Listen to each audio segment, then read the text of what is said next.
What's up, everybody? William the Creator, and oh boy, let's go on to this anime movie that I seen this month, Demon Slayer: Infinity Castle. This is the first out of the three movies. The next one comes out in 2027. The other one comes out in 2029. This movie technically was just 2 hours and 35 minutes long. It was so fucking good. It felt like I was watching, I think, 4 or 5 episodes in one movie, which it felt like, and I enjoyed the whole thing.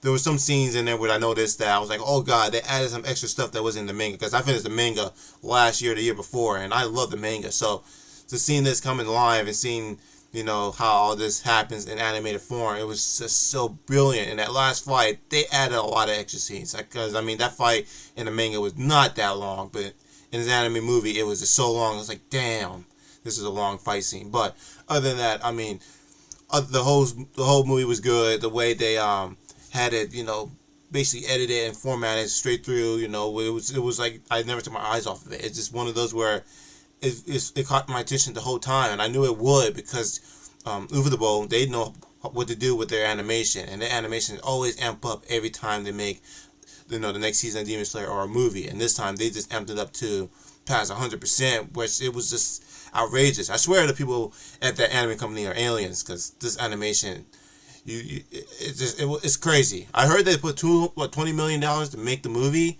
and then the first week it came out, it's made like $70 million. So they made like 3 times or 4 times their money back, just for a weekend release. And that's just brilliant for an anime movie. Even for a movie that makes $70 million.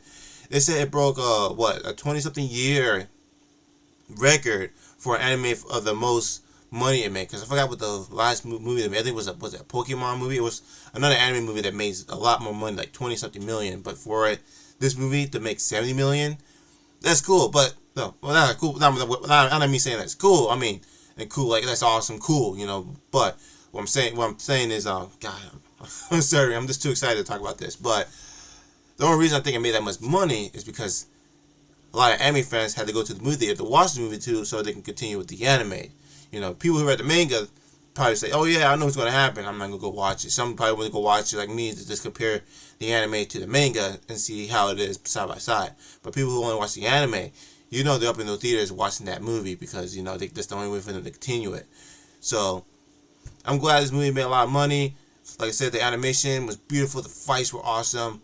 I wish I had seen more fights from the Wind Hashira, because he's my favorite Hashira. But the next movie, I'm not gonna spoil nothing, but he's gonna have a lot of involvement in it, and a lot of other characters will. But the way this movie, came and how it ended straight through, like I said, was good. There was one area where a lot of people keep complaining, was about the one demon upper rank backstory. And yeah, I understand that they kind of dragged that backstory out, but that's the way they did it, was side by side like the manga. His backstory was exactly every panel that was in that manga. It was exactly like one by one, and then they did so well with it. I actually enjoyed his backstory. It's the saddest out of all the demons in the backstory, besides the brother and the sister. That was in season 2 of Demon Slayer. The 2 that was in the entertainment district.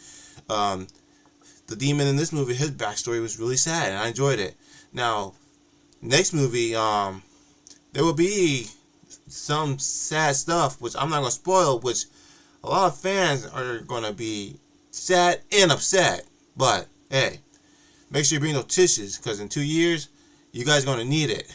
But other than that, this is a 10 out of 10, straight up. I'm seeing Chainsaw Man, the Riz movie, next month. I'm excited to see that, because I love Chainsaw Man anime, and I love the manga so far. I'm already caught up on the manga on my Shonen Jump app, which is right now $3.99 a month. If you do want to go read some manga, want to catch up on some, animes that are not releasing season yet, so you can go you can go read it on, like I did with Black Clover. Since Black Clover anime stopped for a couple of years, so I read the manga, and now I'm caught up. So other than that, 10 out of 10. It's anime worth it. Will not be on Crunchyroll, they said, not this year, but next year it will be for people who haven't seen it yet. And I hope that the next movie will do a lot better than this one and make more money. I'm glad that anime is getting a bigger fan base in movie theaters, and is getting more of a what's the bigger not media, but a bigger the words in my head, I just can't say it out loud. I know it's there, I don't know it is, but you know what I mean. So, thank you for seeing my review. I got one more anime review I gotta do, which is Dan and Dan Season 2. So I'm gonna do that right now. And I'll see you on my next video. Goodbye, everybody.